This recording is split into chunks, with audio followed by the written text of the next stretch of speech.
നമസ്കാരം. പ്രവാസി മലയാളി പ്ലസിലേക്ക് സ്വാഗതം. ഏറ്റവും ദാരുണമായ ഒരു സംഭവമാണ് ഇപ്പോൾ നമുക്ക് പങ്കുവയ്ക്കാനുള്ളത്. ഇന്ത്യയിൽ നടന്ന ഏറ്റവും വലിയൊരു വിമാന ദുരന്തം. അഹമ്മദാബാദിൽ നിന്ന് പറന്നുയർന്ന തൊട്ടടുത്ത നിമിഷം തന്നെ എയർ ഇന്ത്യയുടെ വിമാനം തീഗോളമായി ഒരു കെട്ടിടത്തിന് മുകളിലേക്ക് പതിക്കുന്നു. അതിൽ 242 യാത്രക്കാരുണ്ടായിരുന്നു. ആ 242 പേരും മരണപ്പെട്ടു എന്നുള്ള ഏറ്റവും ദാരുണമായ സംഭവമാണ് നമുക്ക് ഇപ്പോൾ പങ്കുവയ്ക്കാനുള്ളത്. അതിൽ UK, UAE പൗരന്മാരും അതുപോലെ തന്നെ നിരവധി ഇന്ത്യക്കാരും മറ്റ് മലയാളികളും അതുപോലെ തന്നെ മറ്റ് നിരവധി രാജ്യങ്ങളിൽ നിന്നുള്ള യാത്രക്കാരൊക്കെ ഉണ്ടായിരുന്നു. ശരിക്കും ഒരു ദുഃഖ വാർത്തയാണ്. നമുക്ക് അതിന്റെ കൂടുതൽ വിശദാംശങ്ങൾ എന്താണ് എന്ന്. ഗുജറാത്തിലെ അഹമ്മദാബാദ് സർദാർ വല്ലഭായ് പട്ടേൽ വിമാനത്താവളത്തിൽ നിന്നുമാണ് ലണ്ടനിലേക്ക് പുറപ്പെട്ട വിമാനമായിരുന്നു. AI 171 വിമാനമാണ്. ബോയിങ് 7878 ഡ്രീം ലൈനർ വിഭാഗത്തിൽപ്പെട്ടതാണ് ഈ വിമാനം. 230 യാത്രക്കാരുമായിട്ടായിരുന്നു പുറപ്പെട്ടത്. 12 ജീവനക്കാരും, അങ്ങനെ ആകെ 242 ജീവനക്കാരുണ്ടായിരുന്നു. 242 യാത്രക്കാരുണ്ടായിരുന്നു. ആരുടെയും ജീവൻ രക്ഷിക്കാൻ ആയില്ല എന്നുള്ള ഏറ്റവും സങ്കടകരമായ വാർത്തയാണ് ഇപ്പോൾ നമുക്ക് വന്നിട്ടുള്ളത്. വിമാനത്താവളത്തിന് പറന്നുയർന്നപ്പോൾ തന്നെ വിമാനത്താവളത്തിന് അടുത്തുള്ള മേഘാനി നഗറിലെ ജനവാസ മേഖലയിലേക്കാണ് ഇത് തകർന്നു വീണത്. ഉച്ചയ്ക്ക് 1:39 ഈ ദുരന്തം ഉണ്ടായത്. വിമാനം ടേക്ക് ഓഫ് ചെയ്ത ഉടൻ തന്നെ പൈലറ്റ് മെയ്ഡേ അപായ സിഗ്നല് പറഞ്ഞിരുന്നു. അപായ സിഗ്നലാണ് മെയ്ഡേ സിഗ്നൽ എന്ന് പറയുന്നത്. ഇത് എയർ ട്രാഫിക് കൺട്രോളിന് കൈമാറിയിരുന്നു. ഒരു അപകടത്തിൽ വിമാനം പെട്ടിരിക്കുന്നു എന്ന് പറയുന്നു.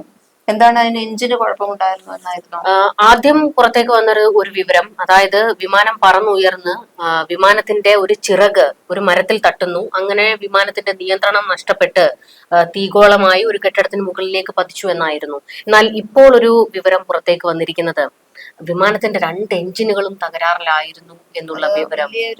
പിഴവാണ്. എയർ ഇന്ത്യയുടെ ഒരു വലിയ പിഴവാണ്. അങ്ങനെയാണെങ്കിൽ ഒരു വലിയ പ്രതിസന്ധിയിലേക്ക് എയർ ഇന്ത്യ വീണിരിക്കുകയാണ്. നിസ്സാരമല്ല. 242 പേരും മരണപ്പെട്ടു എന്ന് പറയുമ്പോഴത്തേക്ക് അതിദാരുണമായ സംഭവം. അത് വിമാന കമ്പനിക്ക് പിഴവ് സംഭവിച്ചിട്ടുണ്ടെങ്കിൽ അവർ അതിന്റെ ബാക്കി നടപടികൾ നേരിടേണ്ടതായിട്ട് തന്നെ വരും. എന്തായാലും നമുക്ക് പറയാനുള്ളത് ഏറ്റവും ദാരുണമായ ഒരു സംഭവം ഉണ്ടാകുന്നത് ഇതിൽ 18 കുട്ടികളും 2 കൈക്കുഞ്ഞുങ്ങളും ഉണ്ടായിരുന്നു. എല്ലാവരും തന്നെ മരണപ്പെട്ടു. മറ്റൊരു പ്രധാന വാർത്ത, ഗുജറാത്ത് മുൻ മുഖ്യമന്ത്രി വിജയ് രൂപാണി ഈ വിമാനത്തിൽ ഉണ്ടായിരുന്നു. അപ്പോൾ 242 പേരും മരണപ്പെട്ടു എന്ന് പറയുമ്പോഴത്തേക്ക് അദ്ദേഹവും മരണപ്പെട്ടു എന്നുള്ളത് തന്നെയാണ് ഉറപ്പിച്ചു പറയാനാകുന്നത്. എഞ്ചിന്റെ ആവാൻ ചാൻസ് ഉണ്ട്. കാരണം 800 അടി ഉയരത്തിൽ എത്തുമ്പോഴാണ്. 800 അടി ഉയരത്തിൽ എത്തിക്കഴിഞ്ഞാൽ പിന്നെ വിമാനം പറന്നു പൊങ്ങേണ്ടതായിരുന്നു. പക്ഷെ അങ്ങനെ പറന്നു പൊങ്ങാതെ നേരെയുള്ള കെട്ടിടത്തിലും മരത്തിലും ഇടിക്കുകയായിരുന്നു എന്നാണ് പറയുന്നത്. അപ്പോൾ ഈ എഞ്ചിന്റെ തകരാർ തന്നെ ആയിരിക്കാം. ഇതിൽ 53 UAE പൗരന്മാരുണ്ടായിരുന്നു എന്നുള്ള വിവരം പുറത്തു വരുന്നു. പക്ഷെ അവരുടെ ആരുടെയും കൂടുതൽ ഡീറ്റെയിൽസുകൾ ഒന്നും തന്നെ പുറത്തേക്ക് വന്നിട്ടില്ല. ഏറ്റവും കുറച്ച് പേരുടെ കാര്യങ്ങൾ മാത്രമാണ്. പത്തനംതിട്ട സ്വദേശിനിയായിട്ടുള്ള രഞ്ജിത എന്ന് പറയുന്ന ഒരു കുട്ടിയുടെ മരണം സ്ഥിരീകരിച്ചിട്ടുണ്ട്. അവര് ലണ്ടനിൽ നേഴ്സ് ആയിരുന്നു. അപ്പോൾ നാട്ടിലെത്തി തിരികെ ലണ്ടനിലേക്ക് ഇന്നലെയാണ് അവർ പുറപ്പെട്ടത്. അവിടെ കണക്ടിംഗ് ഫ്ലൈറ്റ് ആയിരുന്നു അഹമ്മദാബാദിൽ നിന്ന് ലണ്ടനിലേക്ക്. ഇപ്പോ ആ ഒരു കുടുംബത്തിന്റെ ദൃശ്യങ്ങൾ പുറത്തേക്ക് വന്നിട്ടുണ്ട്. അവർക്ക് പത്തനംതിട്ട തിരുവല്ല പുല്ലാട്ട് സ്വദേശിയാണ്. ലണ്ടനിൽ ജോലി ചെയ്യുന്നു. നാട്ടിൽ സർക്കാർ ജോലി ലഭിച്ചപ്പോൾ ഇതിൽ പ്രവേശിക്കാനായി എത്തിയതായിരുന്നു. സർക്കാർ ജോലിയിൽ പ്രവേശിച്ചതിനു ശേഷം അവധിയെടുത്ത് വീണ്ടും ലണ്ടനിലേക്ക് മടങ്ങുമ്പോഴാണ് അപകടമുണ്ടായത്. അതുപോലെ മറ്റൊരു പേര് കൂടി വരുന്നുണ്ട്. സ്ഥിരീകരിക്കാത്ത പേരാണ്. ഗോപകുമാരൻ നായർ എന്ന് പറഞ്ഞ ഗോപകുമാരൻ നായർ R എന്നു പേരുള്ള ഒരാളുടെ പേര് ഈ വിമാന യാത്രക്കാരുടെ പട്ടികയിൽ കാണുന്നുണ്ട്. ഇദ്ദേഹം ഇതിലുണ്ടായിരുന്നു എന്നുള്ളത് സ്ഥിരീകരിച്ചിട്ടില്ല. അതല്ലാതെ പുറത്ത് മറ്റു യാത്രക്കാർ ആരെല്ലാം ആണെന്നുള്ളതിനെ കുറിച്ചുള്ള വിവരങ്ങൾ വന്നിട്ടില്ല. എത്ര പേരുണ്ടായിരുന്നു എന്ന് മാത്രമേ അറിഞ്ഞിട്ടുള്ളൂ. അപ്പോൾ അത്തരത്തിൽ വളരെ ദൗർഭാഗ്യകരമായ ഈ പത്തനംതിട്ട സ്വദേശിനിയുടെ വീട്ടിലെ ദൃശ്യങ്ങൾ ഇപ്പോൾ പുറത്തു വന്നിട്ടുണ്ട്. അവർക്ക് 7ലും 10ലും പഠിക്കുന്ന 2 മക്കളാണ്. അപ്പോൾ ആ കുട്ടികൾ ഇപ്പോൾ പൊട്ടിക്കരയുന്നതിന്റെ ദൃശ്യങ്ങൾ പുറത്തേക്ക് വന്നിട്ടുണ്ട്. ഏറ്റവും വിഷമകരമായ കാര്യം ഈ കുട്ടികൾ അതിലുണ്ടായിരുന്നു എന്നുള്ളതാണ്. ആ കുഞ്ഞുങ്ങളെ ആരെയും രക്ഷപ്പെടുത്താൻ കഴിഞ്ഞില്ല. കാരണം വിമാനം തീഗോളമായി എന്നാണ് പറയുന്നത്. തീഗോളമായിട്ടാണ് അത് താഴേക്ക് വന്നത്. അപ്പൊ പിന്നെ അതിൽ നിന്ന് എത്രമാത്രം. അത് മാത്രമല്ല, നമ്മളിപ്പോ പറഞ്ഞില്ലേ, ഈ വിമാനം ഒരു കെട്ടിടത്തിലേക്ക് ഇടിച്ചു കയറിയ കാര്യം പറഞ്ഞു. അവിടെ MBBS വിദ്യാർത്ഥികൾ താമസിച്ചിരുന്ന കെട്ടിടമാണത്. ഈ വിമാനം ഇടിച്ചു കയറിയതിനെ തുടർന്ന് 5 വിദ്യാർത്ഥികൾ മരിച്ചു എന്നുള്ള ദാരുണമായ മറ്റൊരു സംഭവം പുറത്തു വന്നിട്ടുണ്ട്. ഇപ്പോൾ ഈ മേഘാനി പ്രദേശത്ത് റോഡുകളെല്ലാം അടച്ചിട്ടാണ് രക്ഷാപ്രവർത്തനം. കാരണം അതൊരു വലിയ ജനവാസ മേഖലയാണ്. അടച്ചു എന്ന് പറയുന്നുണ്ട്. അപ്പോൾ കറുത്ത പുക ഉയർന്നുകൊണ്ടിരിക്കുകയാണ്. ഇത് പ്രദേശത്തേക്ക് പടരുമ്പോൾ ഉണ്ടാകുന്ന ആരോഗ്യ പ്രശ്നങ്ങൾ അതും ഏറ്റവും വലിയ ഒരു പ്രതിസന്ധി തന്നെയാണ്. നമുക്ക് ആരെയും ഒരാളെ പോലും രക്ഷപ്പെടുത്താൻ കഴിഞ്ഞില്ലല്ലോ എന്നുള്ളതാണ്. ക്യാപ്റ്റൻ സുമീത് സബർവാളും ക്ലീവ് കുന്ദറുമായിരുന്നു വിമാനത്തിലെ പൈലറ്റുമാരുണ്ടായിരുന്നത്. രണ്ടു കൂട്ടർക്കും ക്യാപ്റ്റൻ സുമീത് സബർവാളിന് 8100 അവറിലധികം പറന്നിട്ടുള്ള പരിശീലനം ലഭിച്ചിട്ടുള്ള ആളാണ്. രണ്ടാമത് ക്ലീവ് കുന്ദറിനും അതുപോലെ തന്നെ 1100 മണിക്കൂർ പ്രവർത്തന പരിചയം ഉണ്ടായിരുന്നു, പറപ്പിച്ചിട്ടുള്ള ഇതുണ്ട്. പക്ഷെ അപ്പൊ പൈലറ്റുമാരുടെ പിഴവല്ല, വിമാനത്തിനുണ്ടായിട്ടുള്ള അപകടമാണോ എന്നാണ് ചിന്തിക്കേണ്ടത്. ഇനി പണ്ടൊക്കെയാന്ന് വെച്ചാൽ ഇതിനു മുമ്പ് അപകടം ഉണ്ടായിട്ടുണ്ട്. അഹമ്മദാബാദ് വിമാനത്താവളത്തിൽ വിമാനാപകടം ഉണ്ടാവുന്നത് ഇത് രണ്ടാമത്തെ തവണയാണ്. 37 വർഷങ്ങൾക്ക് മുമ്പ് 1988 ഒക്ടോബർ 19 അഹമ്മദാബാദ് മറ്റൊരു വിമാന അപകടം ഉണ്ടായി.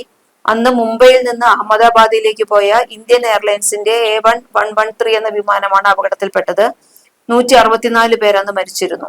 അപകടത്തിൽപ്പെട്ട് ബോയിങ് 737-200 വിമാനത്തിന്റെ കാലപ്പഴക്കമായിരുന്നു അന്ന് ദുരന്ത കാരണമായിട്ട് വിലയിരുത്തപ്പെട്ടത്. അപ്പോൾ ഇപ്പോഴും സമാനമായ ഒരു സംഭവം തന്നെ വരുന്നു. അങ്ങനെ കാലപ്പഴക്കമാണോ എഞ്ചിൻ അപകടമാണോ?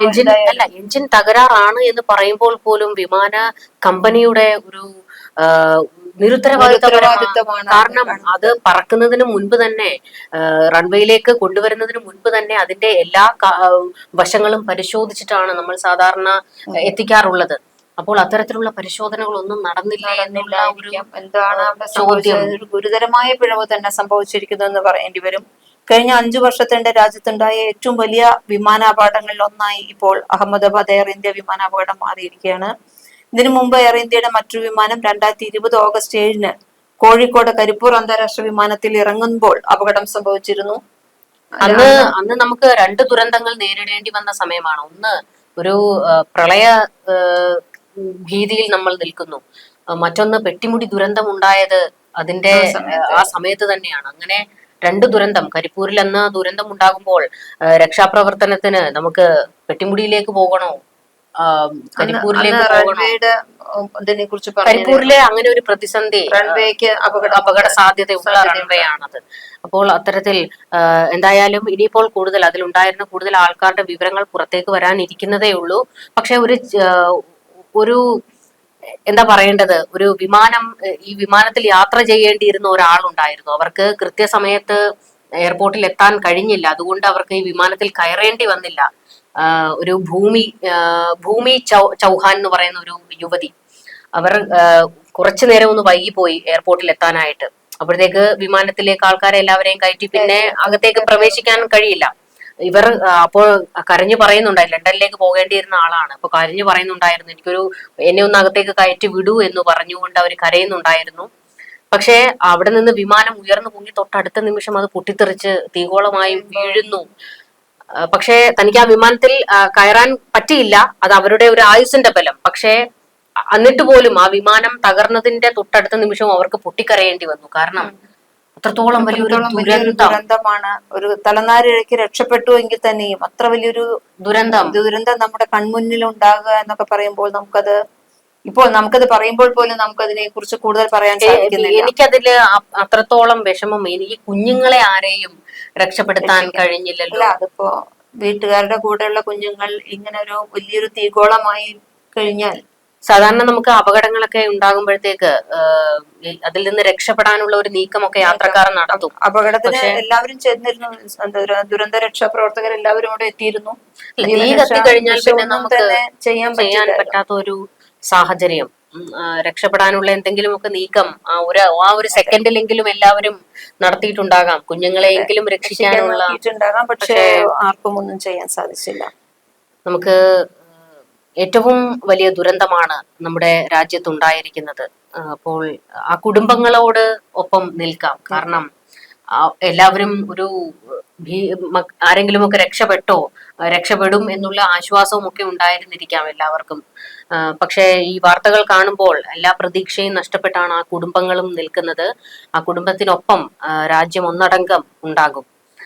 ഇനിയെങ്കിലും ഇതുപോലത്തെ പിഴവുകൾ സംഭവിക്കാതിരിക്കട്ടെ, ദുരന്തങ്ങൾ ഉണ്ടാകാതിരിക്കട്ടെ. ഏത് രാജ്യക്കാരാണേലും മരണപ്പെട്ടതെല്ലാം മനുഷ്യരാണ്. അപ്പോൾ നമുക്ക് കൂടുതലൊന്നും എന്തായാലും നമുക്ക് വേറൊന്നും പറയാനില്ല. ഇനിയിപ്പോൾ എന്താണ് അപകട കാരണം എന്നുള്ളതിന്റെ വിവരങ്ങളൊക്കെ പുറത്തു വരുമ്പോൾ നമുക്ക് അതിന്റെ ചർച്ചകളുമായിട്ട് വരാം.